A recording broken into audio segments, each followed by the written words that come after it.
Hello and welcome to this review of Albertsons American Blended Whiskey. Okay, I bought this at Albertsons grocery store, their liquor store actually, in Baton Rouge, Louisiana on US Highway 61, southbound Airline Highway as it's locally known. Matured in American oak.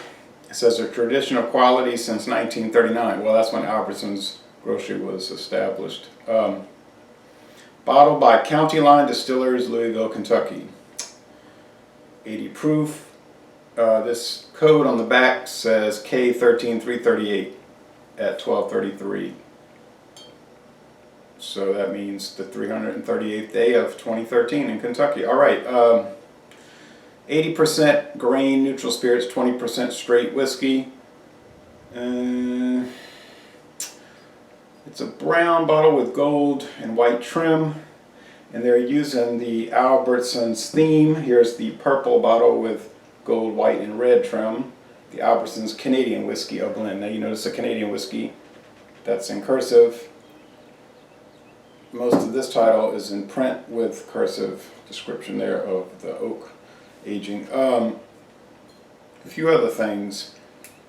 You'll notice that the blended whiskey is a little bit taller than the Canadian whiskey. It's a different bottle design. This bottle design has the traditional Sazerac bottle with the lip. This is flush with just the tiniest little lip at the bottom. So it's interesting that it's a little different. This one is County Line Distillers, Louisville, Kentucky as well. Now I bought this one at Albertsons on US Highway 61, the location at the junction with Louisiana Highway 42, okay, more in the southeastern part of Baton Rouge. This more in mid-city Baton Rouge. All right, this was $4.99 for this 750 milliliter bottle. And if you watch the review, you can see what I thought about it. This one was also $4.99. Don't know anything about it. Of course, there's nothing about it on the whiskey review sites. No video reviews for it. This is the first video review and probably the last for this whiskey in the world. But you can find it at Albertsons. It's produced by Sazerac, County Line Distillers, for the Albertsons Safeway. In a few videos I was saying Super Value. Different chain. I got them confused. Safeway, Vons, Jewel, Osco, chain. Okay.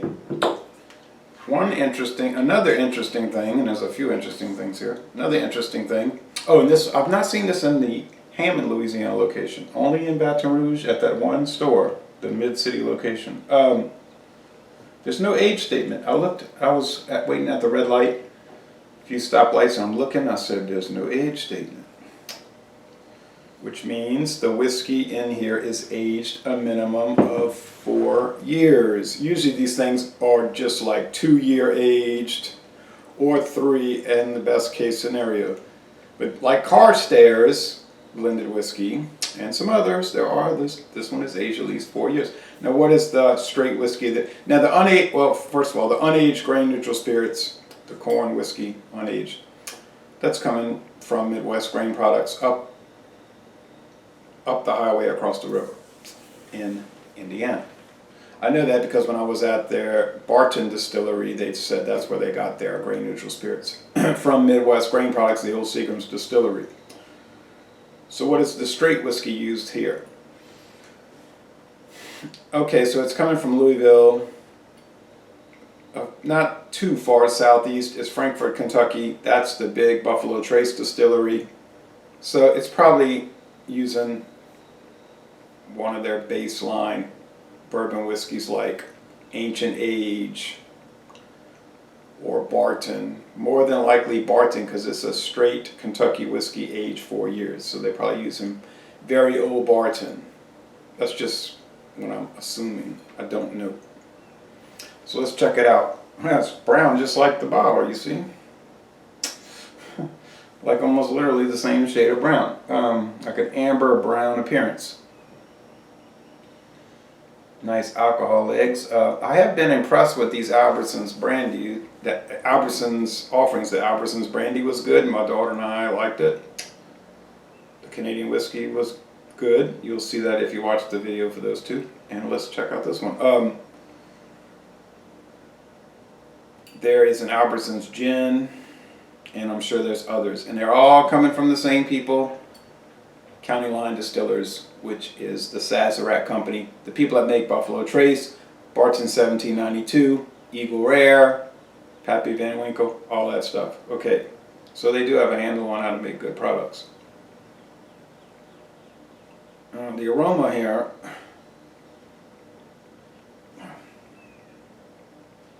I'm getting it on my nose.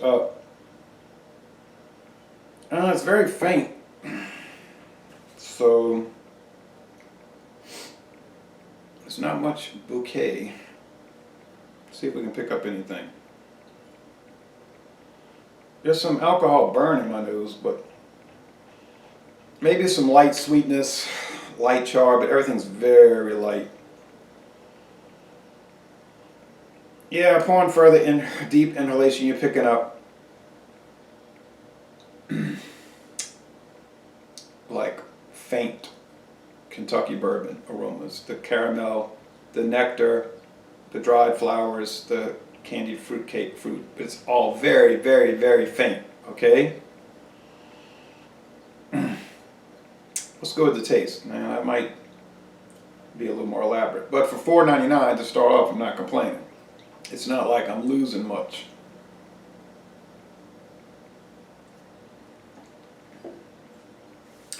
But it was an oddity, and I couldn't help I couldn't help buy it. I didn't want to pass it up. It's the kind of thing I knew I'd just never see again. The flavor. Initially, it's muted. It tastes like alcohol with just the faintest wood, maybe an undercurrent of corn, and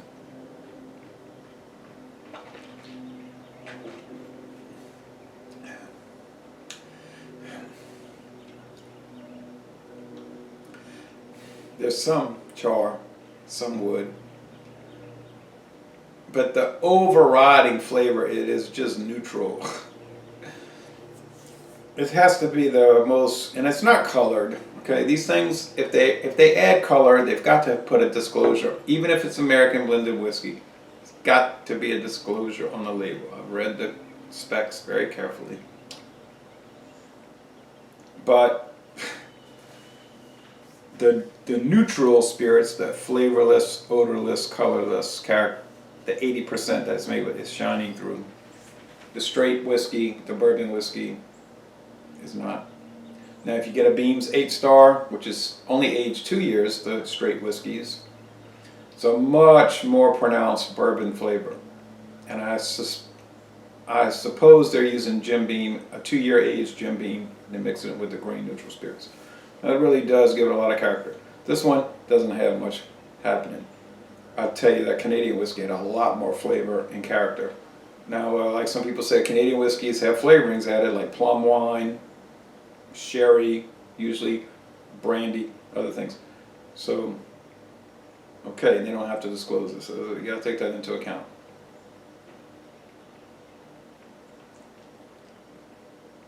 What about off flavors or aromas?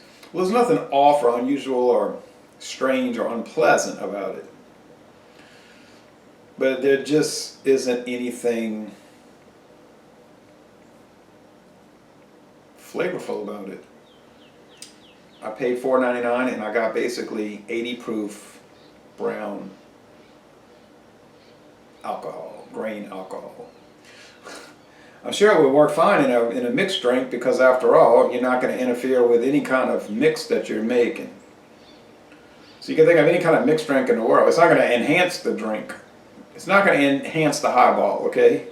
But it's not going to interfere with the flavor of the highball, because it doesn't have any flavor, okay? So if you want a $4.99 99 cents mixing blended whiskey. This will be perfect because it's neutral in almost every way.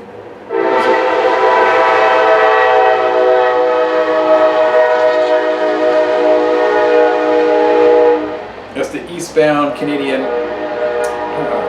Canadian. They're over there. The eastbound Kansas City Southern Railroad. Okay.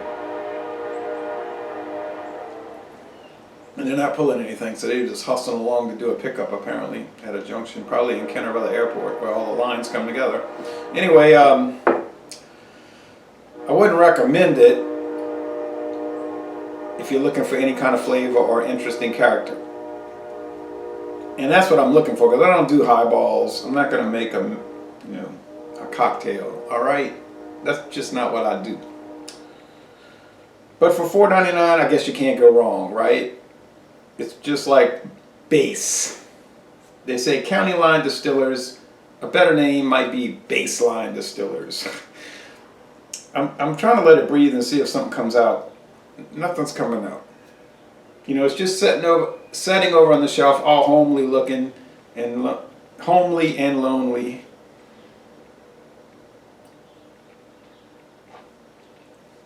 So I said $4.99. Okay. Now the new brandy line, they've got D.W. Anders, because it kind of like killed off the Albertsons brandy, from what I could tell. Been replaced with D.W. Anders. Yeah, that's interesting, but strange, but kind of like Hartley, but it's interesting. This Albertsons Canadian whiskey, like I mentioned before, is interesting and has unusual flavors, but not bad. And there is a blended whiskey that this is probably being replaced with, because look at, it's a 2013 bottle. It's probably backstock. It's probably not even produced anymore. And that is the 75 South. But I believe that's only a 3-year age. We'll see in the future. I have a bottle. Well, let's check out the 75 South soon enough and see if that's got any more character than this. You know how sometimes you buy a store brand product? It could be canned carrots. Could be canned soda, pop soda, soft drink, as we call them in Louisiana, soft drinks. And it just will have like nothing to it. It's almost like my father would call it inert. It's inert. It's almost like a gas that has no, it's just almost like a vacuum. You know what I mean? Those things, they exist, but sometimes they're not a good substitute, even though they're very low priced. And this is an example of that. It's very low priced, but it's not an adequate substitute.